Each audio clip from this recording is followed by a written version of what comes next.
اور نہ ہی کسی برائی اور گناہ کی طرف جانا ہے، بلکہ کوشش یہ کرنی ہے کہ اللہ رب العزت کے حکم پہ رہیں، تو پھر اللہ کی طرف سے رحمتیں بھی نازل ہوتی ہیں۔ اولئک علیہم صلوات من ربہم ورحمہ، پھر اللہ کی طرف سے رحمتیں بھی نازل ہوتی ہیں، آسائشیں بھی ملتی ہیں، آسانیاں بھی نازل ہوتی ہیں۔ اس کے ساتھ ایک اور حکم جو اللہ رب العزت نے اس پارے میں ایمان والوں کو دیا ہے، وہ ہے قصاص۔ قصاص کا مطلب کیا ہے کہ اگر کوئی شخص کسی کو قتل کر دے تو اس سے اس قتل کا بدلہ لیا جائے، اور قتل کا بدلہ کیا ہے کہ جواباً اس کو قتل کیا جائے۔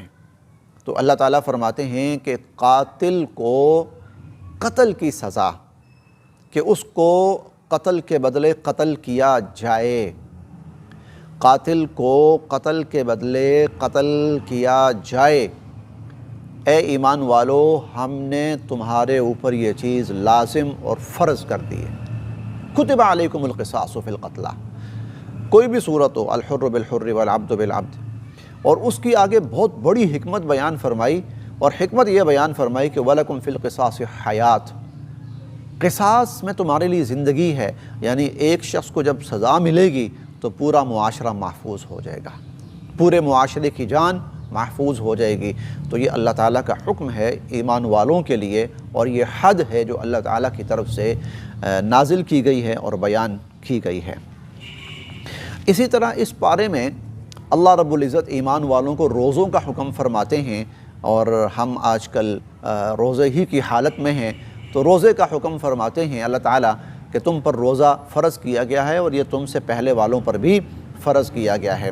اس کے ساتھ ساتھ اللہ رب العزت نے اس روزے کے احکام بھی بیان کیے کہ فلاں فلاں صورتوں میں تمہارے لیے کچھ رعایتیں اور گنجائشیں بھی ہیں، تو ایک روزے کا حکم نازل فرمایا۔ اس کے ساتھ ساتھ اللہ تعالیٰ نے اسی پارے میں اور اگلی متصل آیت کے اندر قرآن کریم کے نزول کی تاریخ بھی بیان فرمائی۔ فرمایا کہ شہر رمضان الذی انزل فیہ القرآن، کہ رمضان المبارک کے اندر قرآن کریم نازل کیا گیا۔ اس لیے ہم دیکھتے ہیں کہ یہی وجہ ہے کہ رمضان میں قرآن کریم کی تلاوت کا اہتمام اور بندوبست بہت بڑھ جاتا ہے۔ یہ گویا لازم و ملزوم ہیں قرآن اور رمضان۔ اس کے بعد اللہ رب العزت نے ہمیں ایک اور بڑی زبردست اور بڑی بہترین ہدایت اور رہنمائی فرمائی۔ وہ کیا ہے؟ کئی دفعہ ہمارے دل میں آتا ہے چلو ہم کوئی پیسے خرچ کرتے ہیں کسی اچھی جگہ پر، کسی خیر کے کام میں، کسی بھلائی کے کام میں، ذہن میں یہ سوال ہوتا ہے کس کو دیں، کہاں دیں، کون بہتر ہے؟ تو اللہ تعالیٰ نے ہمارا مسئلہ ہی حل کر دیا، ہماری مشکل ہی آسان کر دی۔ فرمایا کہ جب تم خرچ کرنا چاہو، یسألونک ماذا ينفقون، خرچ کرنا چاہو، قل ما انفقتم من خیر فللوالدین، جب کچھ مال خرچ کرنا چاہو سب سے پہلے اپنے ماں باپ کو دیکھو، سب سے پہلے وہ حقدار ہیں۔ ہاں زکوٰۃ نہ ہو، اس کے علاوہ سب سے پہلے تمہارے ماں باپ حقدار ہیں، سب سے پہلے ان کے اوپر خرچ کرو۔ اگر آپ سمجھتے ہیں کہ والدین نہیں ہیں، دنیا میں ہیں ہی نہیں ہیں، یا ماشاءاللہ بہت آسودہ حال ہیں، تو والاقربین، دوسری ترتیب یہ ہے، دوسرا مصرف یہ ہے کہ جو آپ کے رشتہ دار ہیں، جتنا قریبی رشتہ دار ہے وہ اتنا ہی زیادہ حقدار ہے۔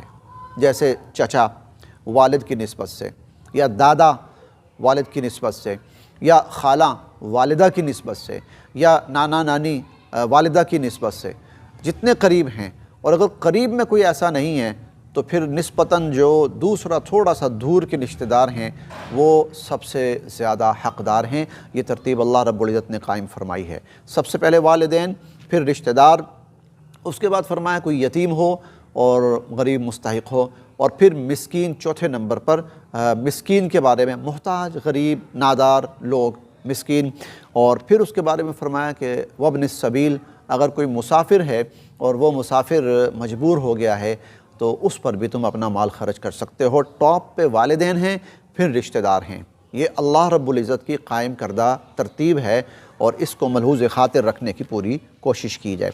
اسی طرح جو اس سورہ مبارکہ میں احکامات دیے گئے ہیں، ان میں سے ایک حکم یہ ہے کہ مسلمان مرد کا مشرکہ عورت کے ساتھ نکاح جائز نہیں ہے۔ مسلمان مرد کا مشرکہ عورت کے ساتھ اور مشرکہ مسلمان عورت کا مشرک مرد کے ساتھ نکاح جائز نہیں۔ فرمایا کوئی مسلمان غریب سے غریب تر ہو اور معاشی اعتبار سے کمزور ہو، وہ 1000 گنا بہتر ہے کسی مشرک سے، چاہے وہ کتنا ہی خوبصورت اور کتنا ہی مالدار ہو، یا مشرکہ عورت کتنی ہی خوبصورت اور کتنی ہی مالدار ہو، اس کی نسبت اگر مسلمان غریب سے غریب بھی ہے، مسلمان کو ترجیح دو۔ اور مسلمان کا نکاح مسلمان کے ساتھ، ایمان والے کے ساتھ جائز ہے، مشرک کے ساتھ یا مشرکہ عورت کے ساتھ مسلمان مرد اور عورت کا نکاح جائز نہیں ہے۔ مضامین بہت سارے ہیں، لیکن ہم آج کے اس درس کی آخری بات میں آپ کے سامنے عرض کرنے لگا ہوں۔ کوشش یہ ہے کہ ہمارا جو معاشرہ ہے اس کے اندر جو چیزیں درپیش ہیں ان کے حوالے سے قرآن کریم کی جو تعلیم ہے اس کو ترجیح دی جائے، ان مضامین کو زیادہ بیان کیا جائے۔ اللہ تعالیٰ نے اس سورہ مبارکہ میں طلاق کو اور طلاق کے احکامات کو بہت ہی تفصیل سے بیان کیا ہے، اس کے تمام مراحل بتدریج اور تفصیلاً بیان کیے ہیں، لیکن اس میں ایک چیز کو اللہ تعالیٰ نے بہت زیادہ فوکس کیا ہے، بہت زور دیا ہے اس پر، وہ ہے کہ فَإِمْسَاكُمْ بِمَعْرُوفٍ أَوْ تَسْرِيحٌ بِإِحْسَانٍ۔ اگر کوئی میاں بیوی باہم رہنا چاہتے ہیں تو کوشش کریں نیکی، بھلائی، خیر، خوبی کے ساتھ رہیں۔ او تسریح بِإِحْسَان، دوسری بات یہ فرمائی او تسریح بِإِحْسَان، اگر رخصت بھی ہونا چاہتے ہیں نا، خوش اسلوبی کے ساتھ، نیکی کے ساتھ، خیر کے ساتھ، بھلائی کے ساتھ، عزت کے ساتھ، ایک دوسرے کے احترام کے ساتھ وہ الگ ہوں۔ میاں بیوی اگر رشتہ نہیں برقرار رکھ پا رہے، الگ ہونا چاہتے ہیں، طلاق یا خلا کوئی بھی صورت، تو تسریح بِإِحْسَان، نیکی، خیر، بھلائی، عزت، احترام، رسپیکٹ، آنر، اس کے ساتھ وہ الگ ہوں۔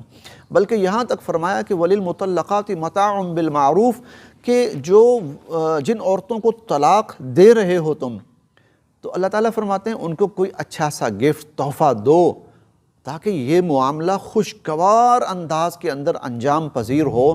یہ نہ کرو خدا کے لیے کہ ان کے اوپر الزامات تراشیاں شروع کر دو، مرد عورت کے اوپر، عورت مرد کے اوپر، اور ایک دوسرے کی اگلی زندگی برباد کرنے کی پوری کوشش کرو۔ یہ نہ کرو، خوش اسلوبی کے ساتھ، اور بلکہ مرد کو چاہیے کہ وہ عورت کو اس موقع پر کوئی نہ کوئی تحفہ، کوئی نہ کوئی گفٹ بھی دے دے، تاکہ یہ معاملہ خوشگوار انداز کے اندر انجام پذیر ہو، اور کسی قسم کا اس موقع کے اوپر ایسا مرحلہ پیش نہ آئے کہ جو اگلی زندگی میں دونوں کے لیے تکلیف کا باعث بنے۔